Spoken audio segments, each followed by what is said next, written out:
คดีที่เราจะเล่าให้ฟังในวันนี้เคยถูกพูดถึงว่าเป็นหนึ่งใน3คดีที่โด่งดังที่สุดในเกาหลีใต้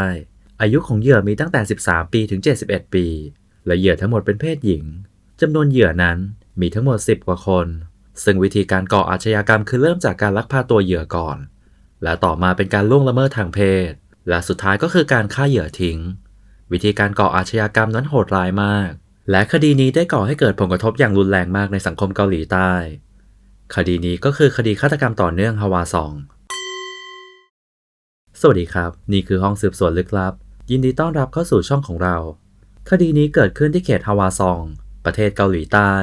เขตฮาวาซองตั้งอยู่ทางตะวันตกเฉียงใต้ของกรุงโซลเมืองหลวงของเกาหลีใต้ประมาณ80กิโลเมตรในปีคศ2001เขตฮาวาซองได้รับการแต่งตั้งเป็นเมืองฮาวาซองในสมัยนั้นเมืองฮาวาซองมีประชากรประมาณ 200,000 คนมีพื้นที่688ตารางกิโลเมตรซึ่งมีหมู่บ้านและพื้นที่ทำการเกษตรขนาดใหญ่ระยะเวลาที่เกิดขึ้นของคดีนี้คือช่วงตั้งแต่ปีคศ1986จนถึงปีคศ1991ในระยะเวลา5ปีนี้นอกจากปีคศ1989ฆาตกรแทบจะก่ออาชญากรรมขึ้นในทุกๆปีและสถานที่เกิดเหตุก็คือเมืองฮาวาซอง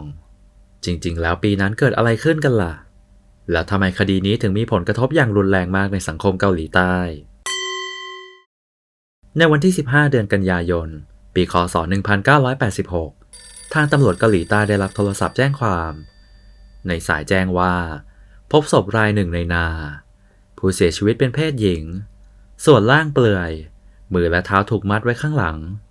สาเหตุการเสียชีวิตคือถูกรัดคอผู้เสียชีวิตมีอายุ71ปีซึ่งวันก่อนเกิดเหตุผู้เสียชีวิตได้ออกจากบ้านลูกสาวและเดินทางกลับบ้านด้วยตัวเองแต่หลังจากนั้นก็หายตัวไปในวันรุ่งขึ้นศพของเธอถูกคนพบเจอในนาวันที่20เดือนตุลาคมศพของหญิงสาววัย25ปีถูกพบในคูน้ำหน้าอกมีรอยแผล4รอยคล้ายกับรอยแผลที่เกิดจากไขควงและเธอถูกน่องรัดคอจนเสียชีวิตในที่เกิดเหตุพบเศษก้นบุหรี่และกล่องนมเปล่าซึ่งน่าจะเป็นสิ่งที่ฆาตกรทิ้งไว้หลังจากก่ออาชญากรรมในเดือนพฤศจิกายนมีหญิงสาวคนหนึ่งถูกลากเข้าไปในนาระหว่างทางเดินไปโบสถ์ฆาตกรได้มัดมือและมัดเท้าของเธอหลังจากนั้นก็ได้ทำการล่วงละเมิดทางเพศเธอแต่ต่อมาเธอได้โอกาสจึงรีบวิ่งหนีออกมาได้สำเร็จซึ่งหญิงสาวคนนี้เป็นผู้รอดชีวิตเพียงคนเดียวของคดีฆาตกรรมต่อเนื่องฮาวาซองวันที่12เดือนธันวาคมหญิงสาววัย24ปีได้ออกไปทานอาหารเย็นกับสามีของเธอข้างนอกหลังจากนั้นสามีของเธอมีงานที่ต้องกลับไปทำที่บริษัท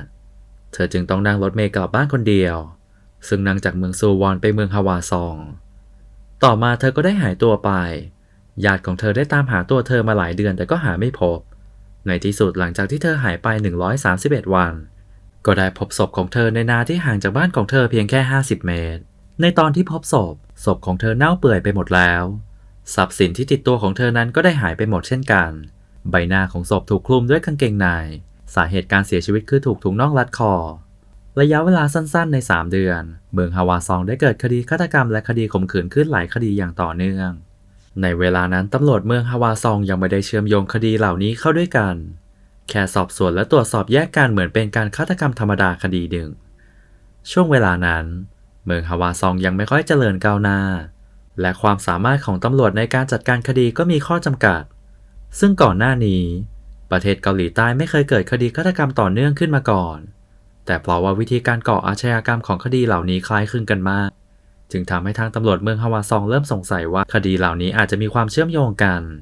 ต่อมาเมื่อวันที่10เดือนมกราคมปีคศ1987มีนักเรียนหญิงวัย18ปีหลังจากเลิกเรียนตอนเวลา20:50เธอได้นั่งรถเมล์กลับบ้านคนเดียวหลังจากนั้นเธอก็ได้หายตัวไปในตอนที่พบศพร่างของเธอเปลือยเปล่ามือทั้งสองข้างถูกชุดชั้นในมัดมือไว้ข้างหลังและปากของเธอถูกอุดด้วยถุงเท้าสาเหตุการเสียชีวิตคือถูกผ้ารัดคอจนถึงแก่ความตายแต่ครั้งนี้มีเบาะแสทางตำรวจได้พบเส้นผมในที่เกิดเหตุและคาดเดากันว่าอาจจะเป็นเส้นผมของฆาตกรแต่เนื่องจากในตอนนั้นเกาหลีใต้ยังไม่มีการตรวจสอบผ่าน DNA ดังนั้นจึงทำได้แค่ระบุว่าฆาตกรมีเลือดกรุ๊ป B อย่างไรก็ตามสิ่งนี้ช่วยในการสืบสวนคดีได้เพียงเล็กน้อยเพราะว่าเหยื่อรายนี้อายุเพียงแค่18ปี ดังนั้นจึงมีผลกระทบอย่างรุนแรงในเมืองฮาวาซองในที่สุดทางตำรวจก็ตระหนักได้ว่าคดีเหล่านี้อาจจะเป็นฆาตกรคนเดียวกันเนื่องจากว่าคดีก่อนหน้านี้ยังไม่ได้คลี่คลายซึ่งประชากรเมืองฮาวาซองก็เริ่มรู้สึกหวาดกลัวกันอย่างมากทั้งนี้จึงทำให้ตำรวจมีความกดดันมากดังนั้นสถานีตำรวจเกาหลีใต้จึงได้เรียกผู้เชี่ยวชาญที่มีประสบการณ์ในการจัดการคดีจากทั่วประเทศมาที่เมืองฮาวาซองเพื่อช่วยสืบสวนคดีนี้อาจจะเป็นเพราะว่าข่าวการเรียกตัวผู้เชี่ยวชาญมากมายทำให้ฆาตกรเริ่มรู้สึกกลัวดังนั้นฆาตกรจึงหยุดไปชั่วขณะหนึ่งและไม่ได้ก่ออาชญากรรมเพิ่มอีกหลังจากผ่านไป4 เดือนจนกระทั่งวันที่2 เดือนพฤษภาคมในวันนี้มีฝนตกมีหญิงสาววัย30 ปีคนหนึ่งเธอได้เตรียมร่มและกำลังเดินทางไปรับสามีที่ป้ายรถเมล์ไม่คาดคิดว่าในระหว่างทางเธอกลับถูกฆาตกรรมและถูกพบศพในเวลาต่อมาร่างกายส่วนบนของศพเปลือยเปล่าสาเหตุการเสียชีวิตคือถูกชุดชั้นในรัดคอจนถึงแก่ความตายเวลาผ่านไป1 ปีกว่าจนกระทั่งในวันที่ 7 เดือนกันยายนปีคศ 1988มีผู้หญิงคนหนึ่งอายุ54 ปี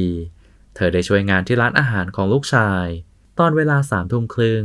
เธอได้ออกจากร้านอาหารและเดินทางกลับบ้านจากนั้นเธอก็ได้หายตัวไป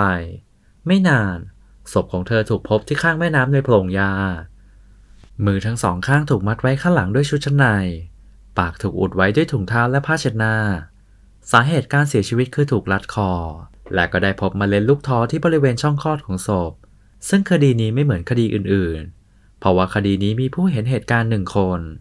ผู้เห็นเหตุการณ์คือพนักงานขับรถเมล์คนหนึ่งในเวลานั้นเขาได้ขับรถเมล์ผ่านป้ายสถานีใกล้ๆที่เกิดเหตุการณ์ฆาตกรรมขึ้นตอนนั้นเขาเห็นคนหนึ่งอยู่ในนากำลังเอาเสื้อโบกเพื่อส่งสัญญาณให้เขาหยุดรถเขาจึงหยุดรถทันทีและเห็นได้ว่า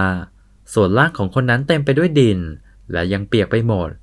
หลังจากขึ้นรถชายคนนั้นได้ถูดินออกจากเท้าและพูดคำหยาบตลอดเวลาในเวลานั้นผู้ชายคนนั้นยังได้ขอยืมไฟแช็กจากเขาดังนั้นเขาจึงจำผู้ชายคนนั้นได้อย่างแม่นยำและเห็นหน้าตาของชายคนนั้นอย่างชัดเจนตามคำให้การของพนักงานขับรถผู้ชายคนนั้นดูเหมือนคนปกติทั่วไปมีอายุประมาณ 20-30 ปีรูปร่างค่อนข้างผอมมีส่วนสูงประมาณ 165-170 เซนติเมตรจากคำให้การในที่สุดก็ได้รูปภาพจำลองของผู้ต้องสงสัยถึงอย่างไรก็ตามดูเหมือนว่าฆาตกรจะไม่ได้ตั้งใจที่จะหยุดก่ออาชญากรรมเลยในตอนเช้าเวลา 6:50 นาทีของวันที่ 16 เดือนกันยายนมีเด็กผู้หญิงวัย 13 ปีคนหนึ่งถูกแม่ของเธอพบศพในห้องนอนของเธอสาเหตุการเสียชีวิตคือถูกรัดคอต่อมาในปีคศ 1989ไม่รู้ว่าเพราะสาเหตุใดฆาตกรจึงไม่ได้ก่ออาชญากรรมอีกจนกระทั่งวันที่ 15 เดือนพฤศจิกายนปีคศ 1990มีเด็กผู้หญิงวัยแค่ 13 ปีถูกฆาตกรรมขณะที่เธอกำลังเดินทางกลับบ้านด้วยตัวคนเดียวในเวลา 18:30 นาทีและเพราะว่าเธอยังไม่ถึงบ้านพ่อแม่ของเธอจึงเป็นห่วงมากและได้ออกตามหาลูกสาวทั้งคืนในที่สุดพ่อแม่ของเธอและทางตำรวจก็ได้พบศพของเธอศพของเธอถูกกิ่งของต้นสนปิดบังไว้มือและเท้าทั้งสองข้างถูกมัดไว้ข้างหลังปากถูกอุดด้วยชุดชั้นในที่หน้าอกมีรอยแผลจากมีด2 รอยฆาตกรนั้นโรคจิตมากส่วนล่างของศพถูกสอดเข้าไปด้วยปากกาลูกลื่นซ่อมและช้อนในวันที่เกิดเหตุแม่ของเธอได้เตรียมข้าวกล่องไว้ให้เธอเพราะว่าวันนั้นเป็นวันเกิดของเธอหลังจากที่นิติเวชตรวจสอบในกระเพาะอาหารของศพพบอาหารที่ยังไม่ย่อยซึ่งคาดเดาได้ว่าก่อนที่เหยื่อจะเสียชีวิตเธอถูกฆาตกรบังคับให้กินข้าวกล่องที่เหลือและมีน้ำอสุจิที่พบในถุงน่องที่ใช้รัดคอและมัดข้อมือของเหยื่อหลังจากตรวจสอบและพบว่าฆาตกรมีเลือดกรุ๊ป B วันที่ 3 เดือนเมษายนปีคศ 1991มีหญิงสูงวัยอายุ 69 ปีถูกฆาตกรรมขณะที่เธอกำลังเดินทางกลับบ้านในเวลา 3 ทุ่มศพของเธอถูกพบในป่าสนที่อยู่ห่างจากบ้านของเธอ150 เมตรส่วนล่างของศพเหลือแค่กางเกงในซึ่งส่วนล่างถูกสอดใส่ด้วยถุงเท้าสาเหตุการเสียชีวิตคือถูกถุงน่องรัดคอในที่เกิดเหตุก็ได้พบน้ำอสุจิจากการตรวจสอบพบว่ากรุ๊ปเลือดของฆาตกรก็คือกรุ๊ป B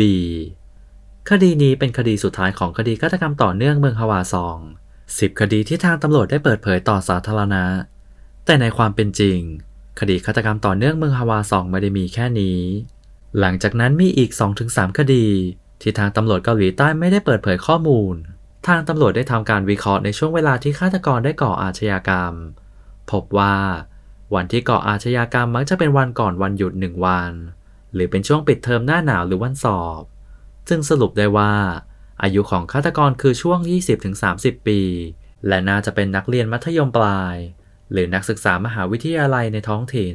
จากที่เกิดเหตุฆาตกรไม่ได้ทำการปกปิดร่องรอยการฆาตกรรมหลังจากการก่ออาชญากรรมและไม่รู้วิธีการสืบสวนสอบสวนของตำรวจดังนั้นทางตำรวจจึงสรุปว่าการศึกษาและ IQ ของฆาตกรนั้นไม่สูงคดีฆาตกรรมต่อเนื่องเมืองฮาวาซองมีผลกระทบต่อทั่วประเทศเกาหลีใต้เป็นอย่างมากทางตำรวจได้ระดมกำลังตำรวจและทหารกว่า2 ล้านนายและทำการตรวจสอบผู้ต้องสงสัยกว่า 21,280 คนซึ่งได้ตรวจสอบ DNA จำนวน570 กลุ่มตรวจสอบขน180 เส้นและตรวจสอบลายนิ้วมือกว่า 4,116 ลายนิ้วมืออย่างไรก็ตามกลับไม่พบเจอเบาะแสอะไรเลยระหว่างการตรวจสอบคดีนี้มีผู้ต้องสงสัยและตำรวจที่จัดการคดีหลายคนเพราะว่ารับความกดดันไม่ไหวจึงเลือกที่จะฆ่าตัวตายทางนี้จึงสะท้อนให้เห็นว่าคดีนี้ได้ส่งผลกระทบในทุกด้านต่อสังคมเกาหลีใต้วันที่ 3 เดือนเมษายนปีคศ 2001ฆาตกรก็ยังหาไม่พบแต่ตามกฎหมายของเกาหลีใต้ระยะเวลาในการสืบสวนคดีแพ่งมีระยะเวลาจำกัดแค่10 ปีดังนั้นครอบครัวของเหยื่อจึงหมดสิทธิ์ในการดำเนินคดีทางแพ่งกับฆาตกรวันที่ 2 เดือนพฤษภาคมปีคศ 2003ภาพยนตร์เรื่องฆาตกรรมความตายและสายฝนนำแสดงโดยซงคังฮาวได้เข้าฉายแล้วภาพยนตร์เรื่องนี้สร้างขึ้นจากเรื่องจริงของคดีฆาตกรรมต่อเนื่องเมืองฮาวาซองคดีนี้ไม่เพียงแต่สร้างความฮือฮาในประเทศอีกครั้งแต่ก็ยังทำให้ทั่วทั้งโลกต้องตะลึงวันที่ 3 เดือนเมษายนปีคศ 2006คือวันสิ้นสุดระยะเวลาดำเนินคดีอาญา15 ปีของ10 คดีสุดท้ายหมายความว่าถึงแม้จะมีหลักฐานเพียงพอและแม้ว่าฆาตกรจะมามอบตัวแต่ก็ไม่สามารถดำเนินทางกฎหมายใดๆกับฆาตกรได้ตามปกติแล้วหากว่าคดีพ้นระยะฟ้องแล้วในทางกฎหมายก็คือไม่มีประโยชน์ที่จะดำเนินการสอบสวนต่อไปดังนั้นแฟ้มทั้งหมดของคดีที่พ้นระยะฟ้องแล้วก็จะถูกทำลายทิ้งแต่อย่างไรก็ตามคดีนี้มีอิทธิพลต่อประเทศเกาหลีใต้มากซึ่งภายใต้แรงกดดันจากความคิดเห็นของประชาชนทางตำรวจเกาหลีใต้จึงไม่ได้ทำเช่นนั้นแต่ทางตำรวจกลับเก็บรักษาแฟ้มและหลักฐานทั้งหมดที่เกี่ยวข้องกับคดีนี้ไว้หลาย10 ปีผ่านไปก็ยังไม่สามารถจับฆาตกรของคดีฆาตกรรมต่อเนื่องเมืองฮาวาซองได้ดังนั้นคดีนี้จึงเป็น1 ใน 3 คดีที่โด่งดังที่สุดในเกาหลีใต้ในเวลานี้ใครๆก็คิดว่าคดีนี้จะไม่มีวันสิ้นสุดแต่ในวันที่ 18 เดือนพฤศจิกายนปีคศ 2019ข่าวจากสถานีตำรวจได้สร้างความฮือฮาให้ประเทศอีกครั้งทางตำรวจบอกว่าพวกเขาได้เจอผู้ต้องสงสัยของคดีฆาตกรรมต่อเนื่องเมืองฮาวาซองแล้วผู้ต้องสงสัยคือผู้ต้องขังในเรือนจำเมืองปูซานคนหนึ่งซึ่ง DNA ของเขาตรงกันกับ DNA ที่พบในคดีฆาตกรรมต่อเนื่องเมืองฮาวาซองทั้ง3 คดีทางตำรวจเกาหลีใต้เปิดเผยว่าผู้ต้องขังคนนั้นคือหลี่ชุนไซอายุ56 ปีเขาถูกจับในข้อหาฆาตกรรมในปีคศ 1994ในเดือนธันวาคมปีคศ 1993หลี่ชุนไซกับภรรยาของเขาได้เกิดการโต้เถียงกันขึ้นทำให้ภรรยาของเขาหนีออกจากบ้านและไปพักอาศัยอยู่กับน้องสาวของเธอหลังจากผ่านไป1 เดือนหลี่ชุนไซได้โทรศัพท์บอกให้น้องสาวของภรรยาในวัย20 ปีให้เธอมาที่บ้านของเขาที่เมืองชิงโจวในตอนเย็นเพื่อมาเก็บของของภรรยาของเขาออกไปในคืนนั้นเวลาประมาณ 19 นาฬิกาน้องสาวของภรรยาไปที่บ้านของเขาหลี่ชุนไซได้ใส่ยานอนหลับไว้ในเครื่องดื่มของน้องสาวภรรยาหลังจากที่น้องสาวภรรยาสลบแล้วเขาจึงทำการข่มขืนและฆาตกรรมหลังจากก่ออาชญากรรมเขาใช้มอเตอร์ไซค์ขนศพไปทิ้งไว้ที่ร้านค้าแห่งหนึ่งที่ห่างจากบ้านของเขาเพียงแค่1 กิโลเมตร5 วันผ่านไปตำรวจได้ทำการจับกุมหลี่ชุนไซเขาถูกตัดสินประหารชีวิตในการพิจารณาคดีครั้งแรกและครั้งที่2แต่ครั้งสุดท้ายได้เปลี่ยนเป็นลงโทษจำคุกตลอดชีวิตเพราะว่าท้ายที่สุดศาลถือว่าเขาฆ่าด้วยกิเลสไม่ใช่การฆาตกรรมโดยไตร่ตรองไว้ล่วงหน้าวันที่ 2 เดือนตุลาคมปีคศ 2019สถานีตำรวจของเกาหลีใต้ได้ประกาศว่า หลี่ชุนไซได้ยอมรับสารภาพว่าเขาเป็นฆาตกรของคดีฆาตกรรมทั้งหมด 14 คดี รวมถึงคดีฆาตกรรมต่อเนื่องเมืองฮาวาซอง นอกจากนี้เขายังยอมรับอีก 30 กว่าคดีที่เกี่ยวกับความรุนแรงทางเพศ และการพยายามก่ออาชญากรรม แต่ในตอนนั้นตำรวจเกาหลีใต้อยู่ระหว่างการสอบสวนคดีฆาตกรรมต่อเนื่อง ได้ตรวจสอบหลายครั้งและพบว่าฆาตกรมีเลือดกรุ๊ป B แต่ตอนนี้หลังจากการตรวจสอบ DNA ของหลี่ชุนไซพบว่ากรุ๊ปเลือดของเขาไม่ใช่เลือดกรุ๊ป B แต่เป็นเลือดกรุ๊ป O เทคโนโลยีการตรวจ DNA สมัยใหม่มีความเชี่ยวชาญมากขึ้นสรุปว่าฆาตกรคือหลี่ชุนไซไม่ผิดแน่นอนและทำไมในตอนนั้นตำรวจเกาหลีใต้ถึงตรวจสอบออกมาว่าเป็นเลือดกรุ๊ป B กันล่ะสรุปว่าที่ผ่านมาเรื่องฆาตกรมีเลือดกรุ๊ป B นั้นผิดมาโดยตลอดเนื่องจากเทคโนโลยีในสมัยนั้นยังไม่แม่นยำและห่วยแตกและไม่รู้ว่าเพราะสาเหตุอะไรทำให้ผลการทดสอบออกมาเป็นเลือดกรุ๊ป B จึงทำให้ทิศทางในการสอบสวนของคดีนั้นผิดมาโดยตลอดตามเอกสารของทางตำรวจการสอบสวนคดีในตอนนั้นทางตำรวจเคยระบุว่าหลี่ชุนไซเป็นหนึ่งในผู้ต้องสงสัย